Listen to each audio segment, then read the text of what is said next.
ভেবে তোকে সারাক্ষণ রাত নেমে আসে ভোর। ওরে প্রিয়া, আজকে আমি রিভিউ করতে যাচ্ছি আরেফিন শুভ এবং জান্নাতুল ফেরদৌস ঐশী অভিনীত এবং রায়হান রাফি পরিচালিত আপকামিং ওটিটি সিনেমা নূর এর প্রথম লুক রিভিউ। স্বপ্ন ছুঁয়ে তো তার কাটে না তো ঘর। এই সিনেমার গল্পটি ঘুরছে এই সিনেমার মুখ্য চরিত্র এবং মুখ্য নায়িকা অর্থাৎ জান্নাতুল ফেরদৌস ঐশী এবং আরেফিন শুভকে কেন্দ্র করে। এই দুইজন একটি সম্পর্কে আবদ্ধিত, দুজন একে অন্যকে ভালোবাসেন এবং তাদের জীবনে অনেক সুন্দর মুহূর্ত চলছে। এমনই এক মুহূর্তের মধ্যে আরেফিন শুভ মানসিকভাবে বিকারগ্রস্ত হয়ে পড়েন। এখন তিনি কিভাবে এই মানসিক রোগে আক্রান্ত হয়, তার জীবনে কীরকম এই অধ্যায়ের শুরুটা হয় এবং তাকে সুস্থতা লাভ করার জন্য ঐশীর যে জার্নি, সেটাই মূলত এই ফার্স্ট লুকে দর্শকদের জন্য ট্রেলারের একটি ফার্স্ট লুকে দেখানো হয়েছে। এই রোটে হাঁটতে চলেছে এই সিনেমার গল্প। একটিবার মরে যাব শতবার। দেখুন, এই সিনেমার যদি পজিটিভ এবং নেগেটিভ দিক নিয়ে কথা বলি, যেটা হতে যাচ্ছে বা যেটা আমার মনে হচ্ছে সেটা নিয়ে, দেখুন, বাংলাদেশি সিনেমায় অনেকদিন যাবৎ একটি পিওর রোমান্টিক মুভির অভাব আছে। নাটক অনেক ভালো কন্টেন্ট আসছে না, লম্বা সময় যাবৎ ওটিটিতে আসছে না। এই কন্টেন্টের একটা হিউজ অডিয়েন্স আছে, যেটা মিস করছে এই কন্টেন্টের কনজিউমাররা। সেটার জন্য এটা একটি বিশাল বড় প্লাস পয়েন্ট হয়ে যাচ্ছে এই কন্টেন্টের জন্য।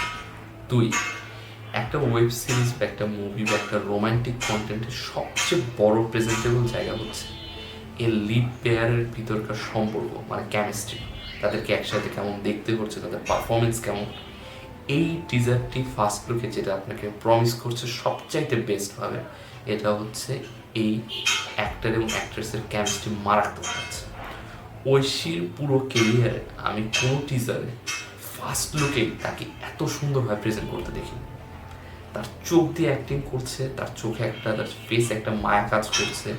তাদের দুজনকে যখন একসাথে দেখছে, একটা কাপল হিসেবে যতটুকু কেমিস্ট্রি ক্রিয়েট করা উচিত, তাদেরকে যেরকম সুন্দর দেখতে লাগা উচিত, সেই ক্যারেক্টারের ফ্লোকে শুধুমাত্র একটা গ্লিমস দেখে বোঝা যায়, সেটা পরিপূর্ণভাবে তুলতে সক্ষম হচ্ছে এই টিজার বা ফার্স্ট লুক যেটাই বলে। এদের দুজনকে একসাথে খুব সুন্দর লাগছে, বিশেষ করে তাদের লুক, তাদের ড্রেসিং, তাদের প্রেজেন্টেশন, তাদের যেভাবে অ্যাক্ট, মানে বোঝা যায় না তারা হয়তো একটা ডায়লগও ইউজ করে, কিন্তু তাদের ফেসের রিয়াকশন, এক্সপ্রেশন মারাত্মক লেভেল। এবং ঐশীর এটা best, on of the best. আমি এখন পর্যন্ত ঐশীর যে কয়টি কাজ বেরিয়েছে সেটি বেস্ট। এবং এই ওটিটি মুভিটা যদি সত্যি সত্যি হিট করতে পারে, এরপরে তার মুভি আসছে রোজারিতে সাকিব খানের সাথে সোলজার, বাংলা সিনেমার একটা বড় সুপারস্টার অ্যাক্ট্রেস পেতে চলেছে। নিউ জেনারেশন যেহেতু অ্যাক্ট্রেসটা কাজ পাচ্ছে না বা কাজ করছে না তেমন একটা, তাদের যদি এরকমভাবে দুই একটা পরপর হিট হয়, আমাদের দেশের নিউ জেনারেশন অ্যাক্ট্রেসরা ফুললি স্ট্যাবলিশ হতে পারে। এছাড়া যে জিনিসটা আমার ভালো লাগছে, এই সিনেমার গানটা খুব সুন্দর। এই সিনেমার যে ফার্স্ট লুকটা দেওয়া হয়, সেই ফার্স্ট লুকে প্রথম থেকে একটা গান দেখবেন চলতে থাকে ব্যাকগ্রাউন্ডে, তার সাথে সিকোয়েন্সগুলো চলে এবং সেই গানটা খুব বেশি ক্যাচি এবং আপনার গানটা শুনতে খুব ভালো লাগে। রোমান্টিক জনরা হিসেবে মারাত্মক। অ্যান্ড ফোর্থ যে জিনিস, এই সিনেমার নির্দেশক রায়হান রাফির যদি সবচেয়ে বড় ফোর্টে বলেন, মানে কোথায় তিনি সবচাইতে ভালো কন্টেন্ট বানান, সেটা হচ্ছে রোমান্টিক জনরা। এটা তার পরাণ দেখেন, এটা তার পোড়ামন 2 দেখেন, এটা তার সুরঙ্গ দেখেন।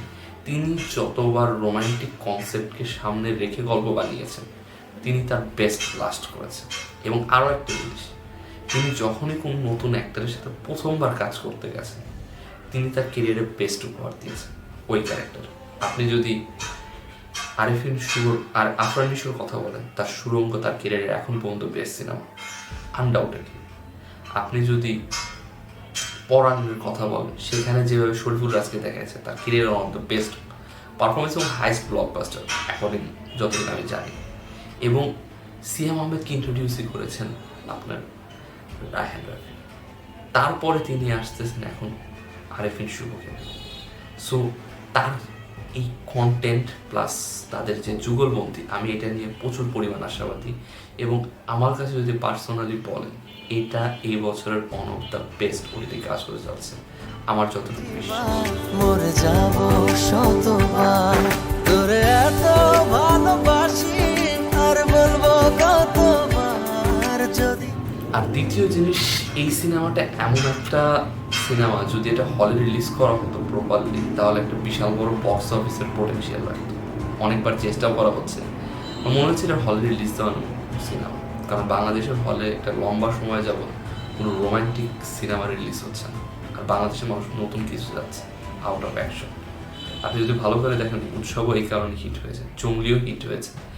এই হিটগুলো কিন্তু মূলত আসতেছে যে বারবার অ্যাকশন দেখানোর কারণে একটা বোরনেস তৈরি হয়। নতুন নতুন যখন জনরা আসবে, বা আপনি একটাই যখন ভিন্ন ভিন্ন ভ্যারাইটিস ক্রিয়েট করবেন, তখন মানুষের ভিন্ন ভিন্ন ভ্যারাইটিস দেখতে যাবে, এক্সপ্লোর করতে যাবে, তখন সে ইন্ডাস্ট্রি গ্রো করবে। একটা জনরা দিয়ে তো মানুষ সব ইন্ডাস্ট্রি চলতে পারে না। তো এই মুভিটা আমার মনে হয়েছে ওটিটি না, হলে রিলিজ করা দরকার ছিল। এবং এমন একটা সময় রিলিজ করছে, এটার প্রমোশন হয়তো ঠিকঠাক মতো হবে না। আমার জানা মতে আরিফিন শুভ এই মুহূর্তে তার একটি সিনেমার শুটিং চলছে, যার অলরেডি ফটো লিক হয়ে গেছে। ঐশীর এই মুহূর্তে তার সোলজার সিনেমার শুটিং করছে। রায়হান রাফি এই মুহূর্তে আন্দার সিনেমার পোস্ট প্রোডাকশন করছে। এই সিনেমার প্রমোশন কতটুকু হবে সেটা নিয়ে একটা সন্দেহ রয়েছে। আর প্রমোশন যদি এই সময় আপনি মুভিতে না করেন, ওটিটিতে রিলিজ করেন, একটা ভালো কন্টেন্টও কিন্তু হিট হতে একটা লম্বা সময় যাবে। যতদিনে হয়তো অ্যালগোরিদম পুশ করবে, ততদিনে হয়তো কন্টেন্টের লিমিটেড মানুষ ওয়ার্ড অফ মাউথের অপেক্ষা করছে। ওয়ার্ড অফ মাউথ ছড়ানোর আগেই অ্যালগোরিদম পুশ করা শেষ। এবং এমন একটা ওটিটি প্ল্যাটফর্ম এটা বেছে নিয়েছে, যে ওটিটি প্ল্যাটফর্মে সাধারণত মানুষ খুব একটা বেশি সাবস্ক্রাইব করে রাখে না, বায়োস্কোপ প্লাস, যারা অনেকদিন যাবত কোনো ভালো কন্টেন্ট আনেনি। তো সব কিছু মিলিয়ে কন্টেন্ট যদি ভালো হয়, এই কন্টেন্ট কতটুকু মানুষের কাছে পৌঁছাবে সেটা নিয়ে কিন্তু একটা কোশ্চেন থাকছে। কিন্তু আমার মনে হয় এই কন্টেন্টে একটা সুযোগ দেওয়া উচিত। যারা আমার অডিয়েন্স আছে, যারা আমার ভিডিও দেখছেন, আপনারা এই কন্টেন্টটা অবশ্যই রিলিজ করে দেখবেন।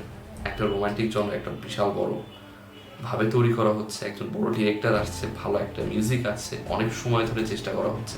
আমার মনে হয় সিনেমাটা ভালো হতে চলেছে।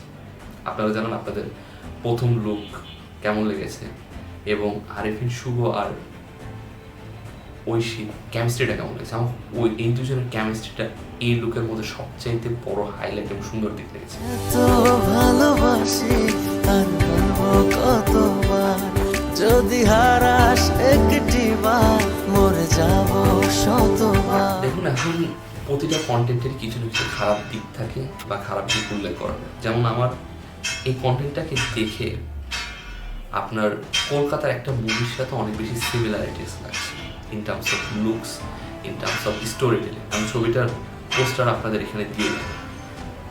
কিন্তু আপনি যদি খুব ভালো করে ভাবেন, যদি এই সিনেমাটা ওই সিনেমা থেকে ইন্সপায়ার্ড হয় বা কপিও হয়, ওই সিনেমাটা কিন্তু খুব ভালো কলকাতার সিনেমা। সো আমি মনে হয় না যে কপি হবে, বাট এটা একটা ফিল দিচ্ছে। রায়হান রাফি তার ক্যারিয়ার এখন পর্যন্ত কপি করেনি, কিন্তু রাজ চক্রবর্তীর যদি ওই সিনেমার থেকে ইন্সপায়ার হয় সিনেমা হওয়ার সম্ভাবনা অনেক বেশি রয়েছে। Look and feel, story telling, এটা অনেক ইঙ্গিত দিচ্ছে। তবে এটা আমি এখনো শিওর না, যেহেতু আমি এখন কন্টেন্ট দেখিনি। তবে এটা ইঙ্গিত দিচ্ছে যে এটা একটা রিমেক বা ইন্সপায়ার